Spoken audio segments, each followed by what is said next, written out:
Hey guys, how's everyone doing? I'm super excited for this spaces. It's going to be a great one. So, without further ado, I just wanted to kick things off. We're super excited to be talking with the two co-founders of Drift Protocol today.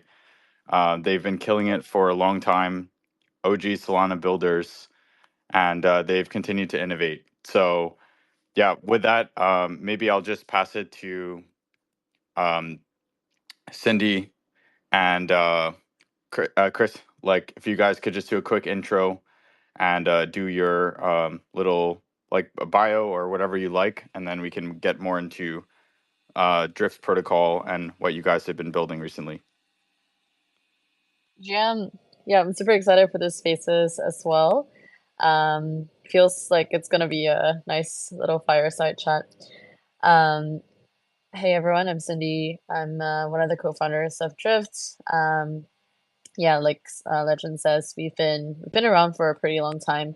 We launched our V1 back in 2021. Started off as just a perp dex, and launched our V2 back in 20 late 22 now. V2 has evolved from being just a perp dex to being a cross collateral borrowland machine. We're the second largest borrowland on Solana right now. And very recently, just this week, we expanded our product offering to prediction markets as well. So, yeah, we see prediction markets as the future of on chain trading. And we're excited to talk about why it's different and why it's super important for Solana today.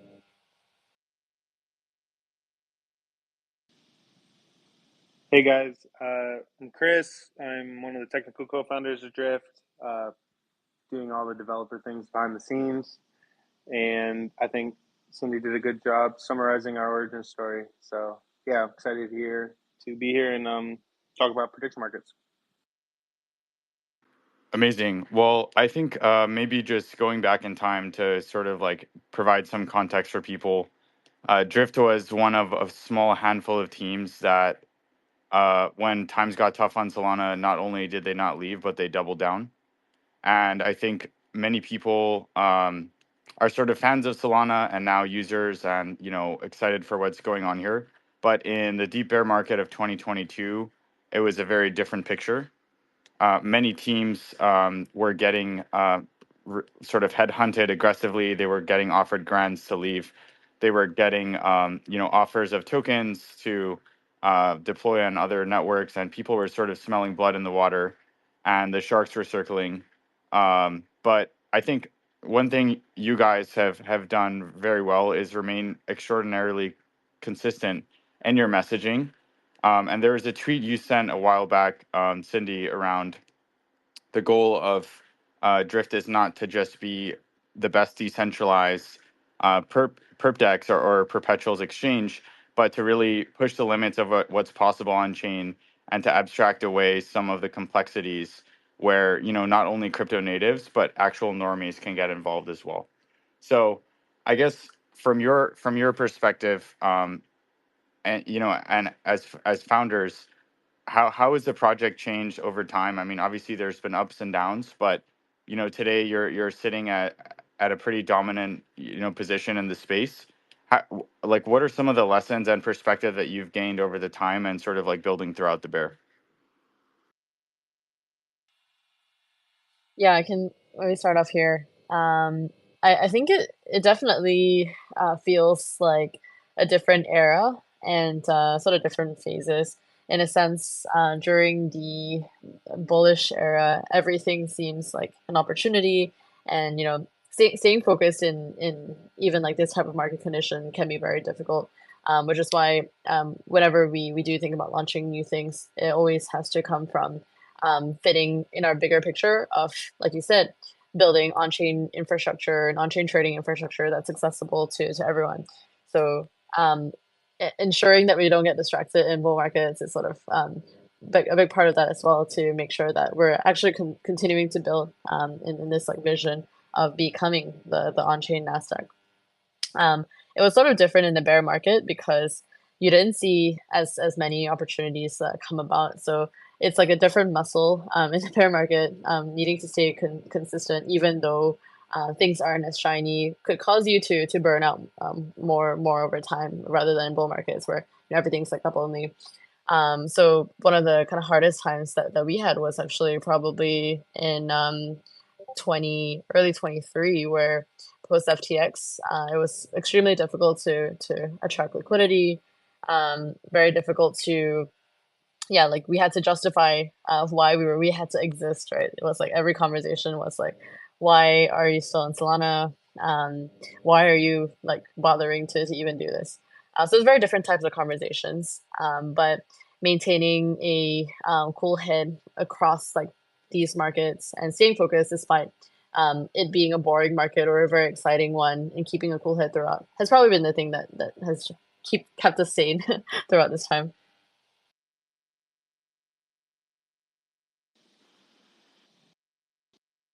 Yeah, I would just echo what Cindy said that um, basically, as a startup, you need to have a thesis, and you just need to be really focused on it because ultimately you're resource constrained. So even though you feel like you have all these ideas, realistically, you don't have resources to go and do everything. So you really need to pick like this is what we believe the future is going to look like, and just keep sprinting in that direction and trust that your vision is correct. So I think for us, it was like we think Solana can scale on chain, and we think there should be derivatives on chain. And even if there's hiccups in the short term, and other people get certain like short term advantages by like taking shortcuts, we're just going to keep doubling down here, and we'll basically grow with the on chain economy. And I think that's worked so well. It's worked well so far. And so we just try to keep double down on that, even as like there's a lot of new exciting things we could theoretically chase after.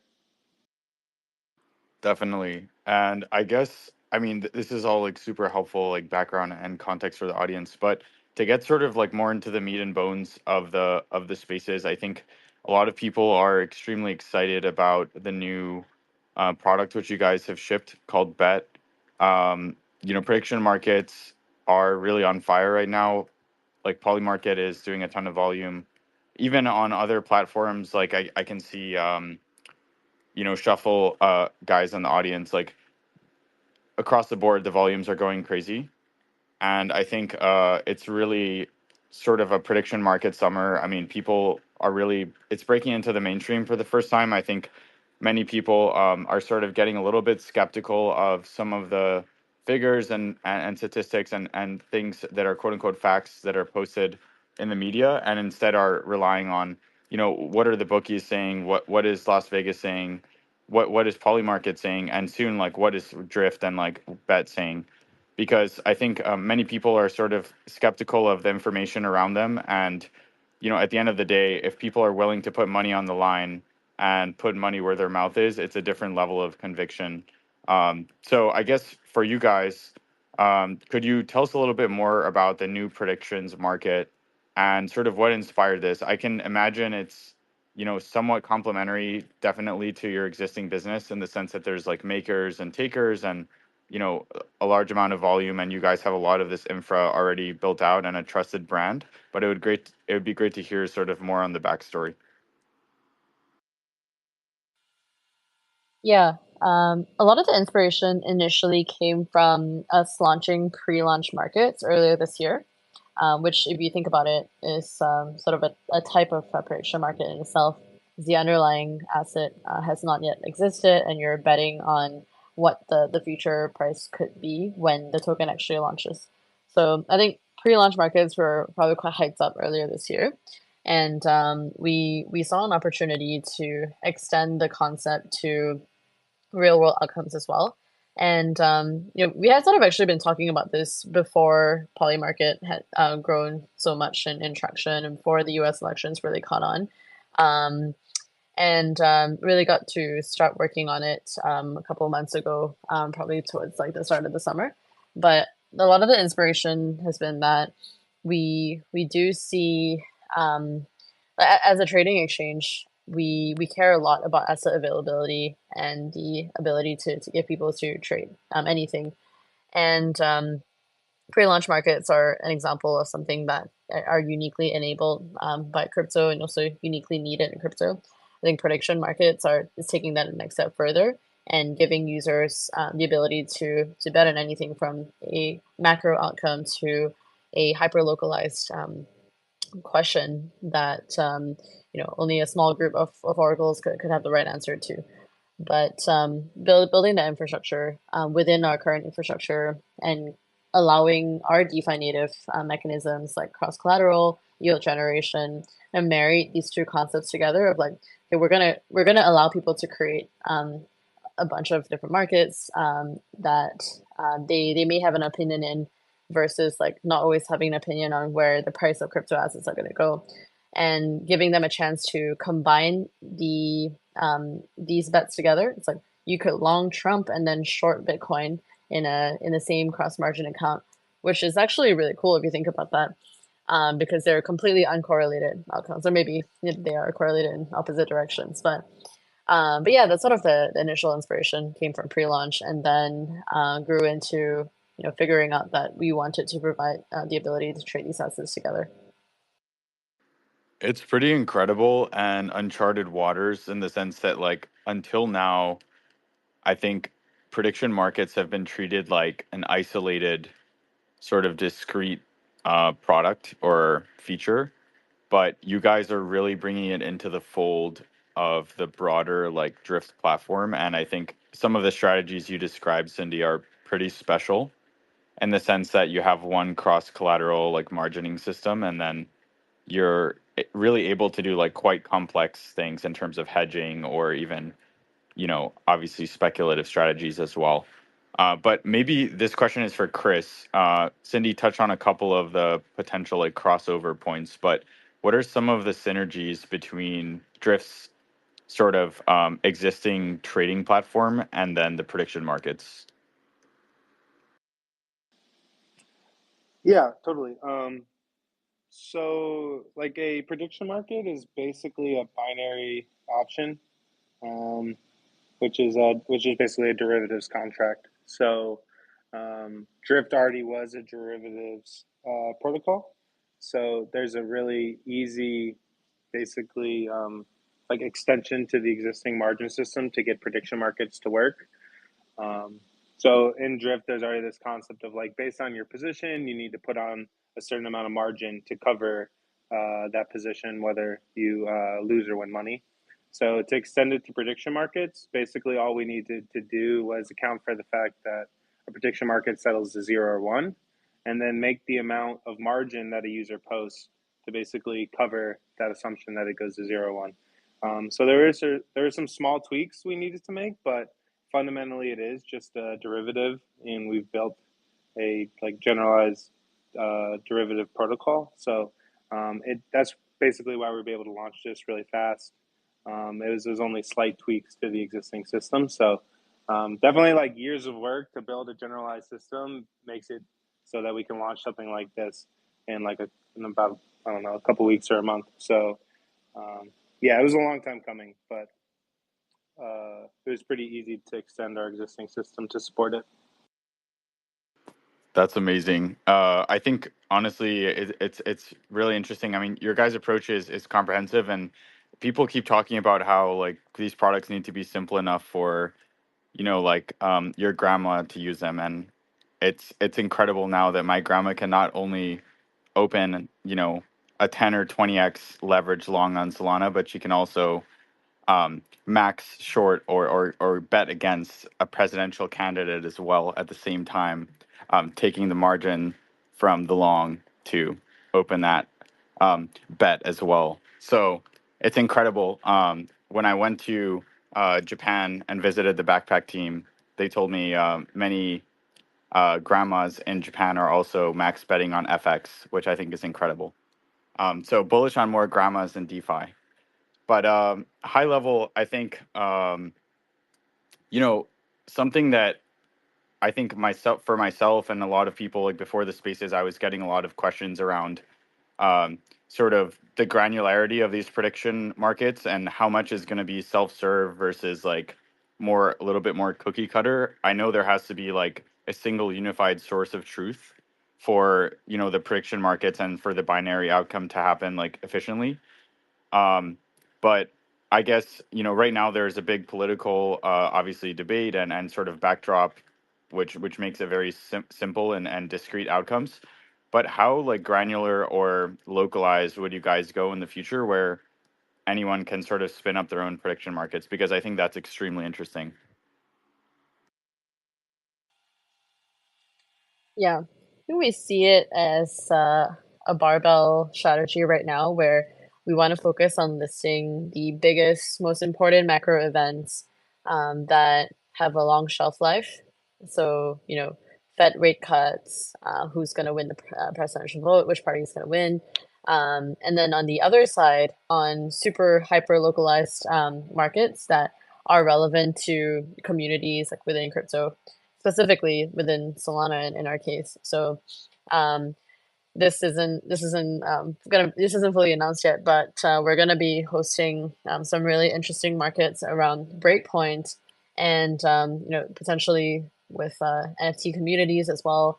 But we think that that's probably the best way to target a crypto native prediction markets right now. It's like you go really macro on one side, and then you also allow for the creation of these more fun markets that may not see a lot of volume, but it sort of tells you the story of what the consensus is on smaller market events. Like it doesn't always have to be world changing. It could just be two people arguing back and forth and like maybe settling a debate on Twitter, seeing who wins in a boxing match, things like that. But yeah, maybe Chris, I can let you talk about the permissionless side of things too. Yeah, so like basically any software engineer's answer, I'm going to say it's iterative. So the main focus to start was getting out these major markets because there's obviously a lot of demand for it.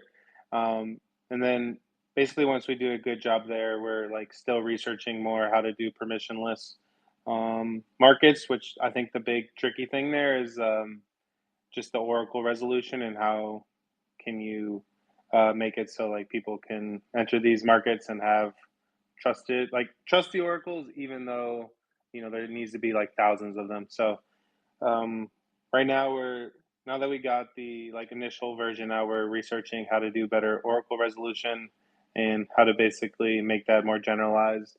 And I think once we get that done, if the demand's there, we definitely plan to follow up with a way to list more prediction markets. Amazing. Yeah, I think specifically the Twitter beefs go crazy.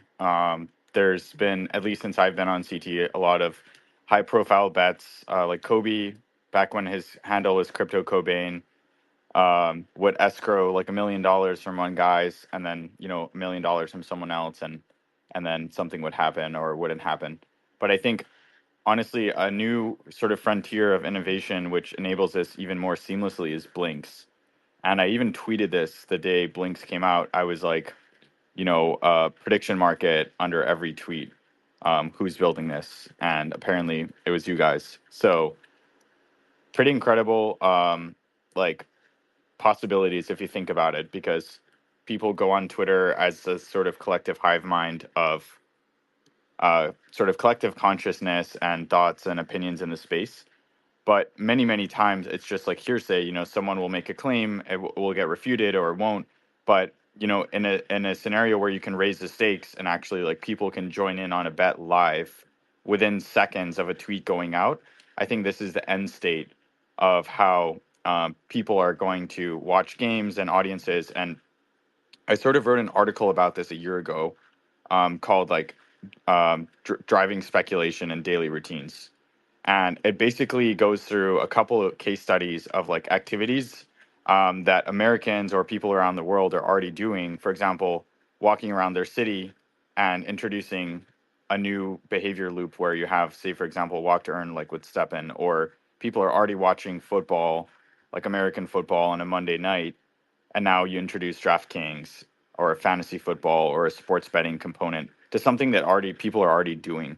So I think what's most powerful about honestly bet and what you guys are doing is you're weaving in new emergent behavior into things that people are already doing on the timeline, on Drift, And I think there's huge possibility here for different things to pop off. And even if it's just a tweet from Ansem or, whoever, right, from Vitalik, the fact that someone can spin up a prediction market right underneath their tweet and people just start joining in, I think is pretty wild.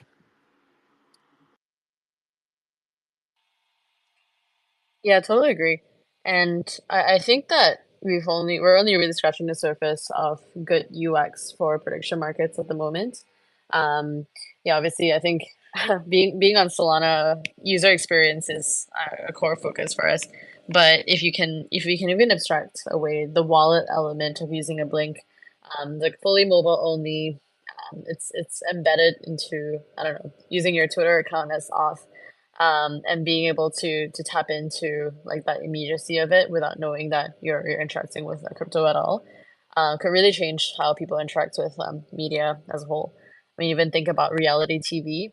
Like, everyone wants to be able to bet on these outcomes as they happen. And if you had a specialized mobile app, that in the background could be powered by Bet by Drift, but just you're able to point your phone at a screen and then vote on an outcome and see what everyone around you is voting on. I think that actually looks to be closer to a social finance vision compared to like early friend tech, because this spans way broader than just like how many Twitter followers are you going to get. It's sort of like it's really unified consensus. I couldn't agree more. And I think, frankly, this is closer to like GameFi and SocialFi than people realize because um, if you actually think about it, like people, it's going to be very hard to build distribution for, completely new um, experiences. But if you sort of use Blinks as a framework to inject sort of crypto or Web3 elements into existing platforms, like for example YouTube or even like TikTok, then this is a new frontier because first of all, you don't need an API key, right? So they can't like censor you. And then second of all, um, just the nature of crypto and what you guys are doing at Drift is also censorship resistant and sort of like 24/7. For example, like when GME and AMC popped off earlier this year with like Roaring Kitty and he started tweeting again, um, a lot of people got upset and sad because they shut down the big like trading venues again. I think it was like five or six of the big ones like Thinkorswim, Robinhood were all down at the same time, but Radium and Drift and the other main on-chain sort of venues never went down. And I think that that's like the sort of the thesis of crypto. It's sort of that like super long tail and 24/7 trading of everything.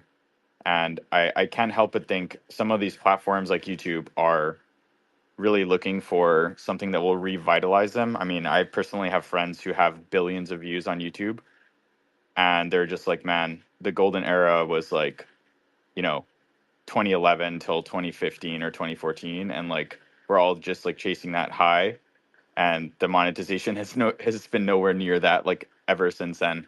So I think honestly, something like a Solana Blink under a YouTube video that executes on bet on Drift is actually like a sort of a killer use case, like hiding in plain sight.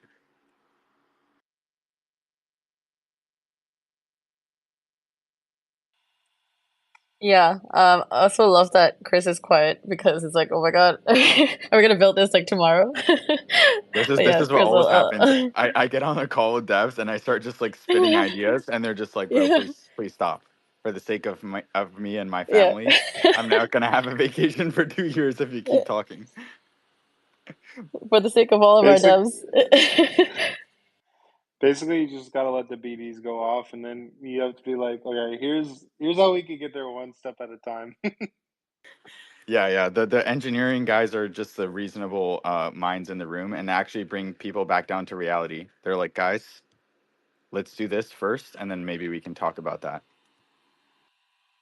Yeah, and we're here talking about reinventing YouTube and reality TV shows. So yeah. Exactly. If I can't make a max bet on Love Island, like what is it? What Oh is my God, even the yeah. point of crypto? Exactly. Why are Incredible. we? Why do we care about permissionless money?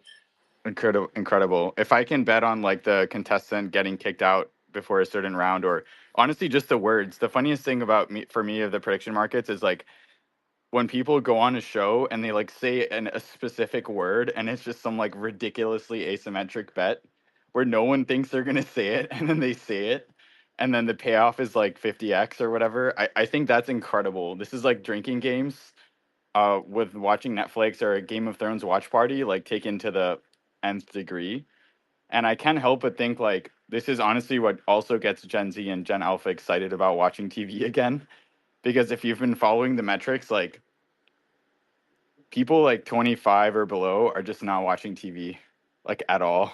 They're canceling their subscriptions and they're watching most of their content on platforms like TikTok. Maybe some of them are watching some vlogs on YouTube, but to be honest, the trend is like overwhelmingly more short form. And you know, they used to watch a movie, then they watch a TV show, then a mini series, then you know a YouTube video or vlog in the sort of like Casey Neistat or David Dobrik era, and now they're just watching like short form video with subtitles that are like 15-second long on like TikTok or IG Reels. So I think it's that fast dopamine culture. It's getting faster and faster, and it feels like you guys are building for that future. Yeah, for sure. No, I think to end that comment, the Gen Zs and Alphas, it's almost like congregating towards TikTok comments, and like comments is a place, like a third space for themselves. And there's really no interactive element there. Like you can talk to the person who created the video, but can you interact with like each other's opinions? Like if you look at the comment section of a controversial video on TikTok, let's say, it typically floats to the opinion that you're already affiliated with, but you don't really get a good sense of like what the majority looks like, because it's the algorithm, you know, tweaks it in your favor.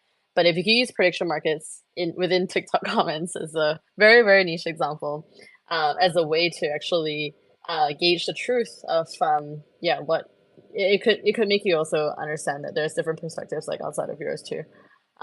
So yeah, I think we went like really deep down this rabbit hole, but no. For sure. And it's also just like the PvP nature, and people are very argumentative. So I think that the side bet potential here is also massive. Like sometimes people, they don't want to just be like right, they want the other person to be wrong. So my next question is around sort of like some of the oracles and data streams that are can be used to like settle some of these prediction markets. This is something that a couple other competitors have sort of like struggled with, where people have sort of questioned some of the source of truth and the mechanism by which that you know like these bets can be settled, and sort of like you can arrive at a sort of source of truth if it can be like manipulated with governance or other mechanisms in a DAO. It's not great. So I guess how are you guys approaching the Oracle and like data stream side of this? I think currently we are, the plan is to use similarly like DAO Alexa Security Council that decides on the outcomes. So that's kind of V1 for prediction market resolution. But now we're just actively looking into researching how that can be generalized. So one thing that's come up is there a way to build an AVS to do it such that you can inherit um, some economic security behind it? Um, so that's still super early and kind of buzzwordy, but Jito Teams reached out to us about that. Another thing that we potentially look into is using TEEs to basically pull data from the internet to settle them. So we've used switchboard TEEs before for our drift draw sweepstakes to pull in random numbers. So you can similarly use TEE to pull data from the internet.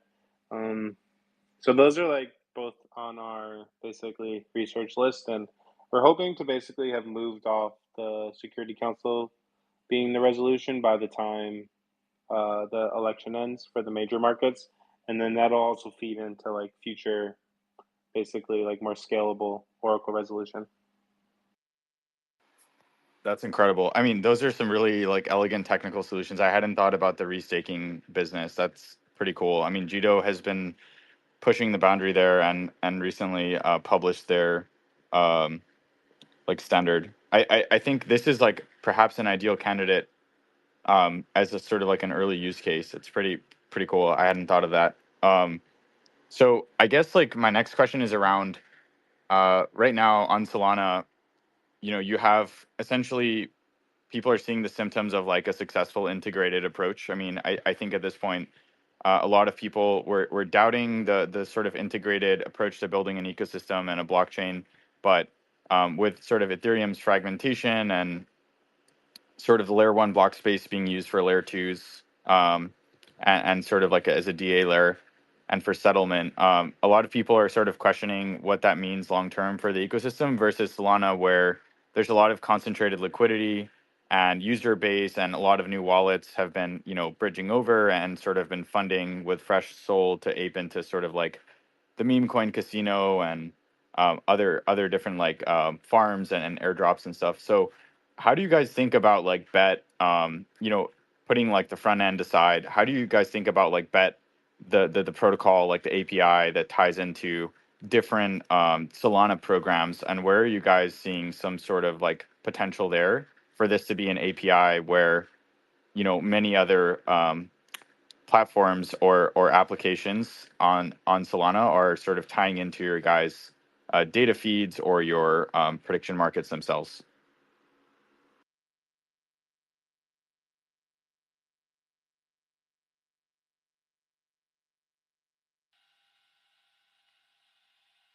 This is probably best for Chris to answer, but I think it's I mean overall it's pretty similar to how we're seeing Drift grow as an ecosystem as well. I guess my BD answer is that we see Drift ultimately living on Solana as a layer where different protocols can integrate with parts of our stack. One example with Borrowland is Lulo that integrates our Borrowland system and has a product like built on top of it. We see the same thing happening for Bet as well. If someone wants to build a like 100% mobile extension to Bet using our smart contracts, which are open source, we will welcome that in a heartbeat. So yeah, I think it's we definitely from day one have always echoed the composability of being an integrator on a single chain, sharing and liquidity. Um, I would say Drift is sort of like a mini version of that integration since everything prediction, perps, landing is all on like one smart contract. But yeah, Chris, do you have any thoughts on this? Yeah, I think the immediate term integrations look similar to the ones that exist. So I think we could see people spinning up vaults to run market makers and letting people more passively provide liquidity into these prediction markets.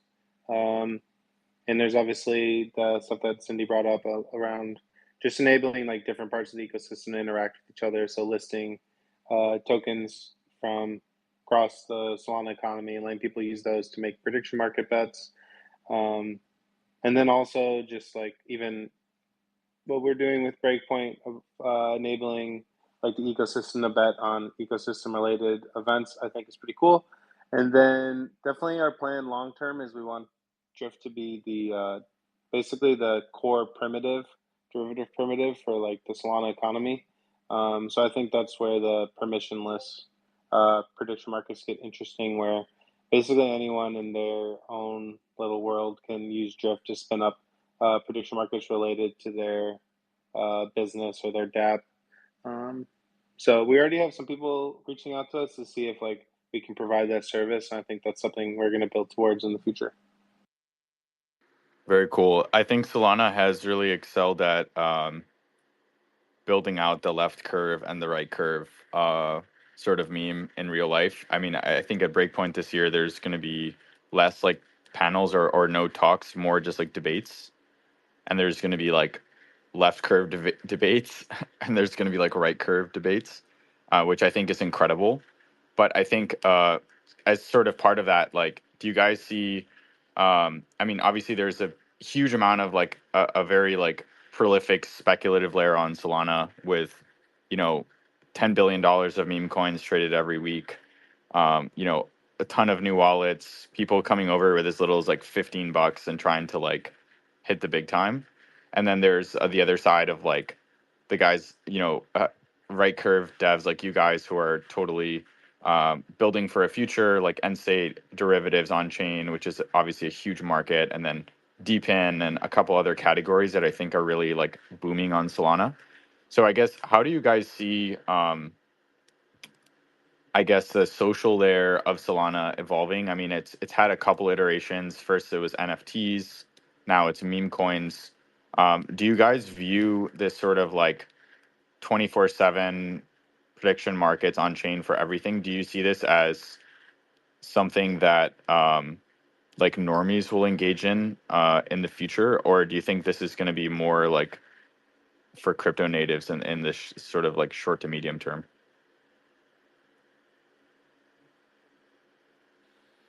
I think in the terminal state of prediction markets, maybe to compare it with what you said about meme coins, meme coins are sort of just like unbounded prediction markets where maybe the bet is on how much attention is the meme going to continue to get.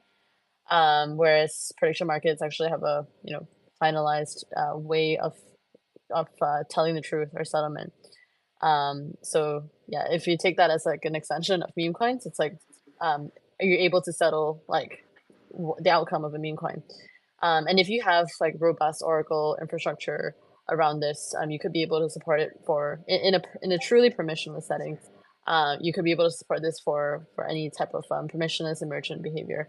So I think whilst at this moment we're trialing with using permissionless market for much larger macro debates, we do see it potentially being a part of what you would consider like social fabric, by financializing these outcomes and allowing them to be traded as easily as meme coins are able to. I think you could see and maybe be surprised by the type of behavior that we can't even sort of be able to comprehend yet, because no one really expected the boom of meme coins earlier this year either. So yeah. Definitely. I think there's a lot of emergent behavior that gets sort of discovered, like similar to how sort of when the iPhone came out, people suddenly had a GPS sensor and they had a camera on their device, and then you could enable like Uber or Google Maps with the GPS, and then Instagram with the camera, right?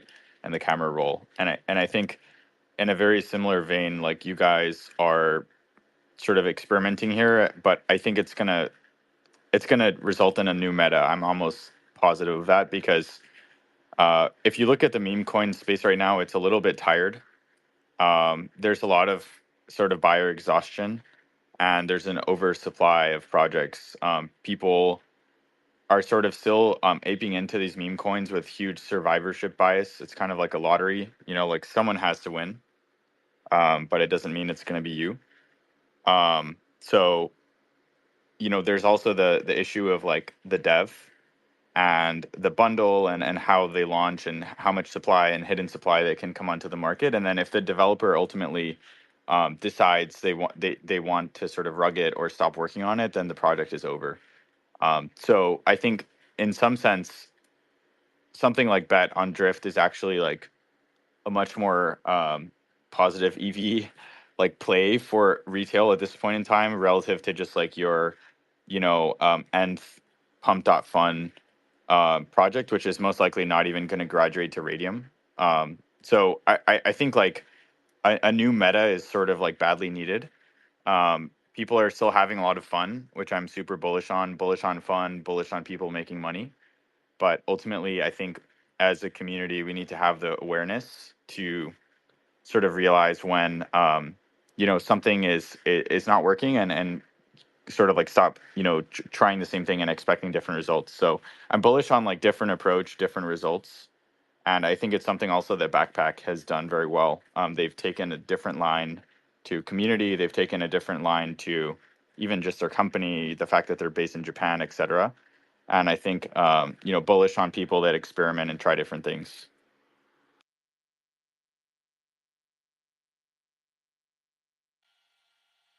Yeah, for sure. There's a lot that we're figuring out as well as we roll out prediction markets. So I'm also very happy to see what kind of crazy suggestions and ideas that you have, and anyone in the audience as well. For sure. I think one big aspect is the distribution of how these prediction markets actually like can get traded on and how high velocity that can be because something like BonkBot as well as Bonk itself, those were the two main catalysts in some sense for the meme coin craze was like basically Bonk provided the pilot and the framework for what a successful Solana meme coin looks like. And then they had a good distribution. They put the tokens into hands of people who deeply cared about the network, including developers and OG NFT holders and folks that were not tourists but residents in the Solana ecosystem. And I think similarly, BonkBot has really built out the channels where people had that sort of like fast switch, low latency trading, and it enabled people to really get involved in a way that was much more seamless. So I would be curious to hear from you guys before we open it up for questions. Like the product is live. There's already a bunch of volume and open interest. I was actually really surprised how quickly the numbers have gone up on Drift. Like things are popping off already. But how do you guys add even more fuel to the fire and really like get this into the hands of like 1 million people or 2 million people?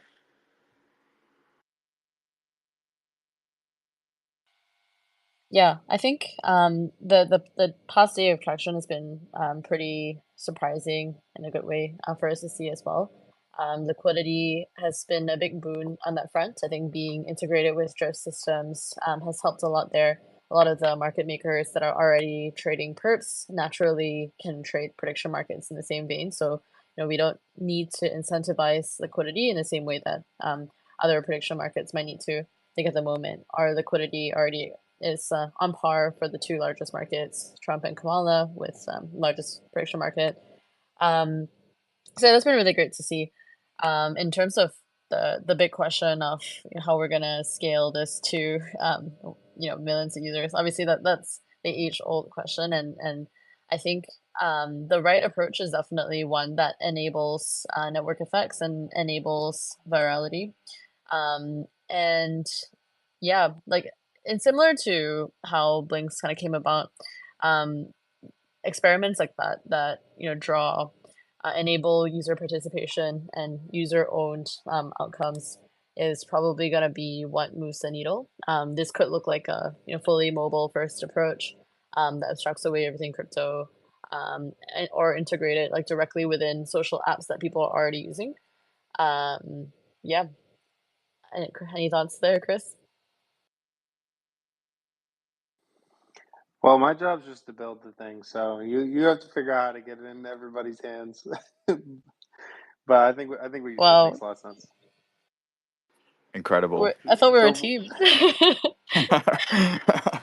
Incredible. No, it is good though. I mean, like honestly, I find organizations that are highly performing like Drift that have a clear distinction between like the folks building and the folks like coming up with crazy ideas and trying to like jumpstart the growth. It works really well because when folks are trying to do both, I feel like nothing gets done.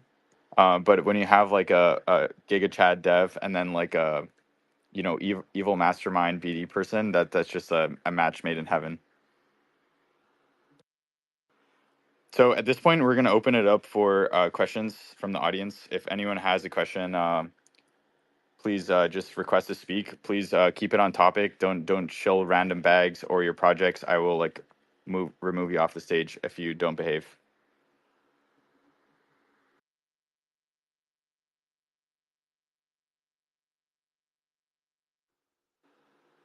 So our first speaker here is Calm Cool Zen. Can you hear us? Yeah, I can hear you guys. Thank you for bringing me up. Cool. So do you have a question or a comment for the speakers?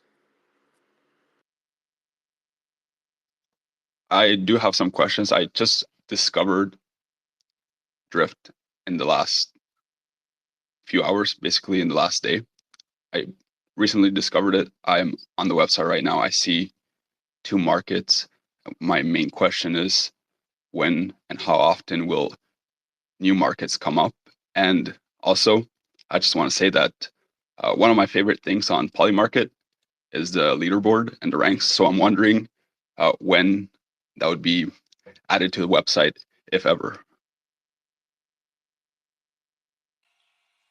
Yep, on markets, we're hoping to roll them out super quickly.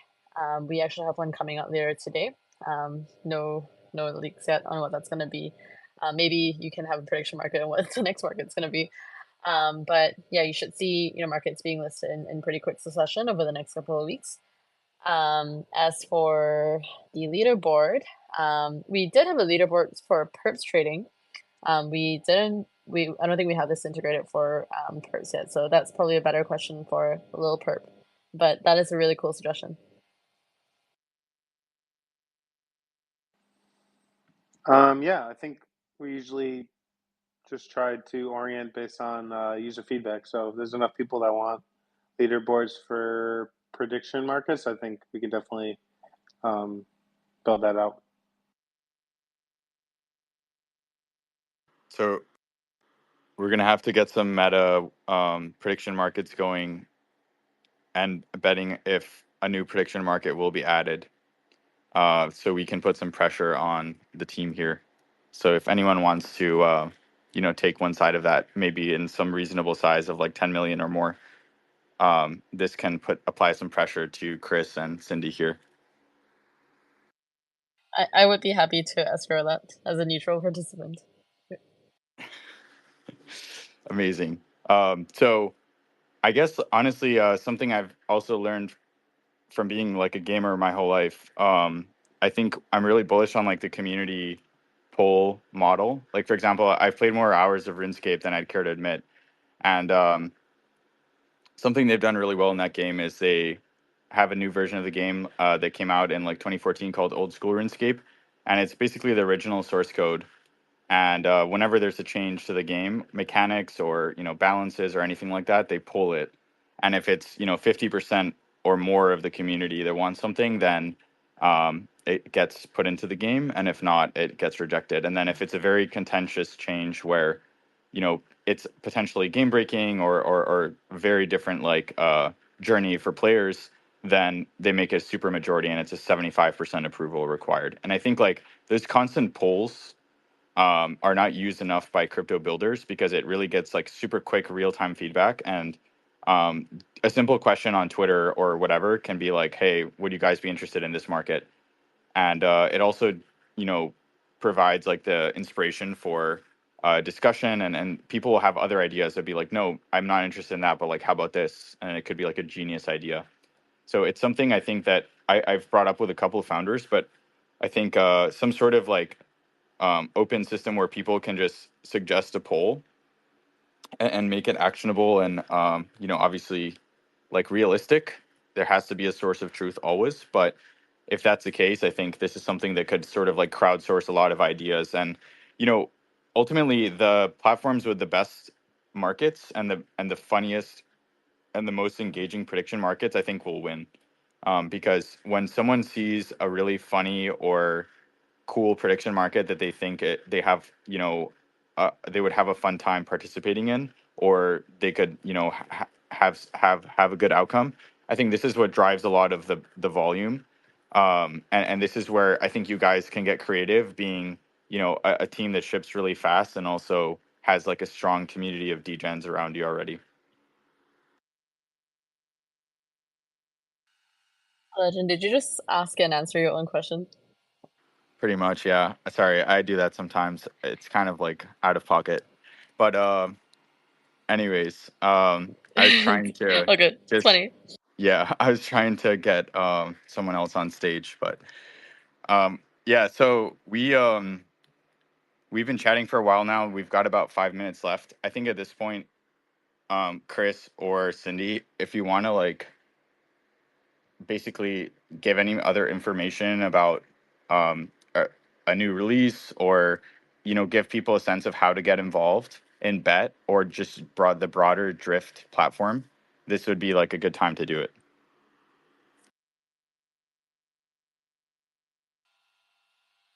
Yep. I'm gonna answer my own question as well. But yeah, I think Drift, for those who are discovering Drift for the first time, you can use any asset to trade prediction markets and perps in the same platform while earning yield as well. So if you have USDC, you can earn, I think it's like 10% right now versus 0% on Polymarket, which is amazing because if you lose money on your bets, at least you're making money somewhere else.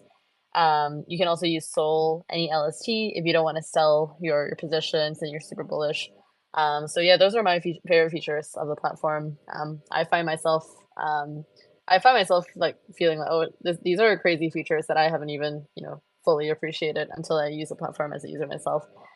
So yeah, I'm very excited that this is launching. It sort of feels like a very, very crucial piece of the integrated DEX puzzle.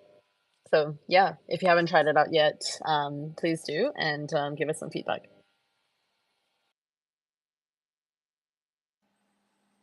Yeah, and I think to any of the developers who might be listening, if you want to join the Discord and ask questions or make recommendations on what we should change or make better, yeah, we really love when people basically get into the Drift developer ecosystem. So yeah, that would be my ask since Cindy already covered the user side. All right, well, guys, at the risk of getting roasted again by Cindy, I'm gonna close this one out. But it's been a great chat. I think this is a really cool product, guys. Actually, you just shipped it, and major kudos for just like shipping first, announcing later, and continuing to push the boundary on Solana. Like we need more teams like this that just do stuff and make it happen. So I've got a lot of respect for you guys and what you're doing, and I think this is going to push the ball forward in a pretty meaningful way. And this is how a new meta starts. Thank you so much for having us today. This was super fun, and yeah, please don't ever stop asking questions and answering them. It was really funny. But yeah, thanks everyone for joining us today. This is great. Thank you, guys.